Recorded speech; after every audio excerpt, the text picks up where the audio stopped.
கர்த்தருக்குள் அன்பானவர்களே, அனுதினமும் கிறிஸ்துவுடன் தியான வேளைக்கு உங்களை அன்புடன் அழைக்கிறோம். இன்றைய தியானத்திற்கான வேத வாசிப்பு 1 தெசலோனிக்கேயர் 5ஆம் அதிகாரம் வசனங்கள் 1 முதல் 11 வரை. தியானத்தின் தலைப்பு, பாஷை என்ன பாஷை? நான் மனுஷர் பாஷைகளையும் தூதர் பாஷைகளையும் பேசினாலும் அன்பு எனக்கு இராவிட்டால் சத்தமிடுகிற வெண்கலம் போலவும் ஓசையிடுகிற கைத்தாளம் போலவும் இருப்பேன். 1 கொரிந்தியர் 13ஆம் அதிகாரம் வசனம் 1. பல பாஷைகளில் கற்று தேர்ந்துவிட்டால் பன்மொழி புலவர் என்ற பட்டம் கிடைக்கும், அவ்வளவுதான். பல தேசத்து மக்களும் தங்கள் பாஷைக்கு முக்கியத்துவம் கொடுக்கிறார்கள். வெளிதேசம் போகிறவர்கள் அந்த தேசத்து பாஷைகளை கற்காவிட்டால் அந்த மக்களுடன் உறவாட முடியாது. அதே சமயம் முன்னர் ஒரே பாஷை உலகில் இருந்ததையும் கர்த்தரே பாஷைகளை தாறுமாறாக்கிய காரணத்தையும் கூட நாம் நினைத்து பார்க்க வேண்டும். ஆதியாகமம் 11ஆம் அதிகாரம் வசனம் 1 முதல் 9 வரை. தெரிந்தெடுக்கப்பட்ட வாலிபருக்கு கல்தேயரின் பாஷையை கற்றுக் கொடுக்கும்படி பிரதானிகளின் தலைவனுக்கு கட்டளையிட்டான் ராஜா.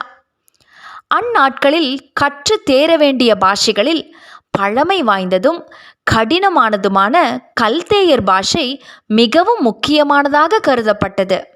தானியேலும் மற்ற வாலிபரும் அதை கற்றுக்கொள்ள மறுப்பு தெரிவிக்கவில்லை.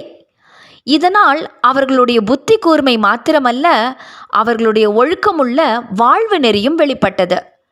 இந்த குணாதிசயமும் அவர்களுடைய நேர்மையும் அந்த புதிய சூழ்நிலையிலும் பிறர் அவர்களுக்கு மதிப்பளிப்பதற்கு ஏதுவாயிருந்தது.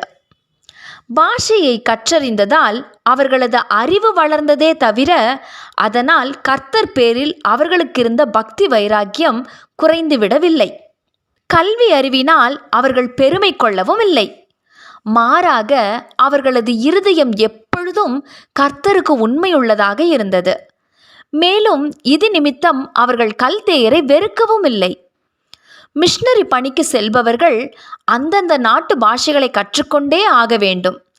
இல்லையானால் எப்படி அந்த மக்களுடன் கலந்துரையாட முடியும்? மக்களோடு மக்களாக கலந்து சாட்சியாக வாழ்ந்து காட்ட முடியும்? பாஷைகள் பல கற்றுக்கொண்டாலும் நமது இருதயம் எங்கிருக்கிறது என்பதுதான் முக்கியம்.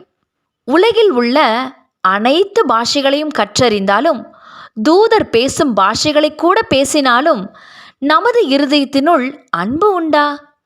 தேவனுக்கு உண்மையுள்ளவர்களாக இருக்கிறோமா? கர்த்தர் எப்படி நம்மை நேசிக்கிறாரோ அந்த நேசம் நமக்கு பிறரில் உண்டா? அதை விட்டு இத்தனை பாஷைகள் கற்றறிந்தேன் என்று அறிவு பெருமை வந்தால் நாம் தேவனை விட்டு விலகிவிடுவது உறுதி. பாஷை பெரிதல்ல, நம் இருதயம்தான் பெரிது.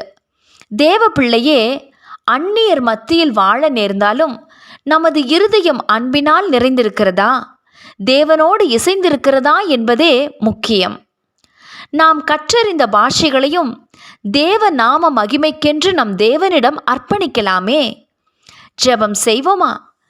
அன்பின் தேவனே, எத்தனை பாஷைகளை நாங்கள் கற்றறிந்தாலும் நீர் எங்களிடத்தில் எதிர்பார்க்கும் அன்பையும் உண்மைத்துவமுள்ள இருதயத்தையும் நாங்கள் கொண்டிருக்க எங்களுக்கு கிருபை தாரும்.